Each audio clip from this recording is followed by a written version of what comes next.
You mentioned the Ravens. I mean, you're sitting there calling these games. You're seeing some magic happening on the field. What's it like watching Lamar and Derrick Henry share the field the way they are? Yeah, you know what?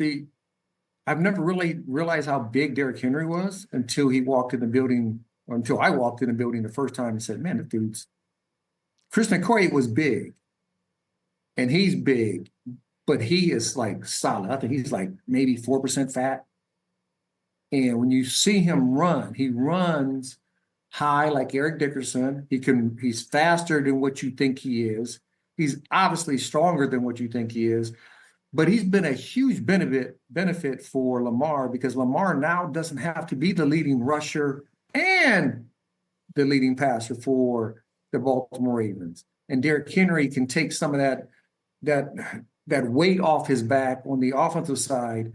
And Lamar is throwing the ball extremely well. And what I love about what Todd Monken has done is they're kind of old school, right? So they'll come out in 23 personnel, which is 3 tight ends and 2 backs. They'll come out in 12 personnel with 2 tight ends, 2 receivers, and 1 back.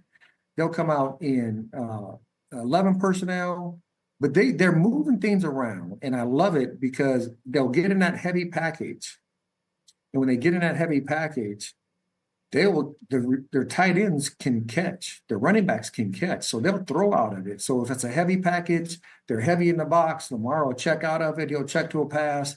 And the tight ends are having some really good games the last several weeks. And I think that's been the main thing. And I think that's what Derrick Henry has done for the football team, because now they know if we don't put 8 in the box, a guy puts his arm on Derrick Henry, he's not coming down.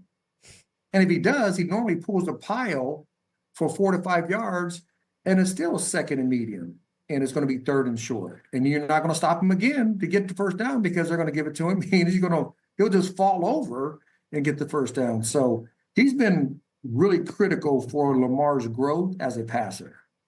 Harkening back to your days on the field, is that the offense you would least like to be facing right now? Or is there another team that would concern you more if you were lined up in the position you played?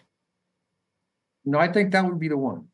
Because they can get in so many different formations and they'll bring in the different packages and they're going to try to wear you down.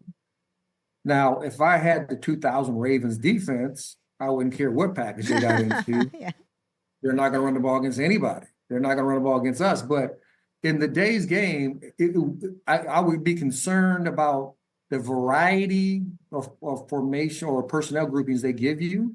But within that, even when they get in their 12, they do pair slot and they'll do trump slot, and it's all condensed. But then they'll still throw the ball out of that. So I mean, it's a real good feel, kind of like when I used to play, what the game plans used to look like, what the plays used to look like. It's not the new school 11 personnel, zone read, RPOs, no fullbacks are on the field anymore. Nobody has fullbacks. It's only a couple teams that do have fullbacks anymore. And those teams are tougher, more grittier teams in the league, and you like them. And they're really good teams right now. If the season ended today, would Lamar be the MVP and Henry the Offensive Player of the Year, vice versa? What do you think? Are we going to see these teammates to get these awards? Has that ever happened before? Kurt and Marshall. Kurt Warner and Marshall that's Falk, right. 99 and 2001. Good memory. That's right. That's right. So that would probably, at this point, I would think you would be right again. I would think it would be Lamar Jackson as the MVP once again, and the Offensive Player of the Year would be Derrick Henry, as they call him, the king.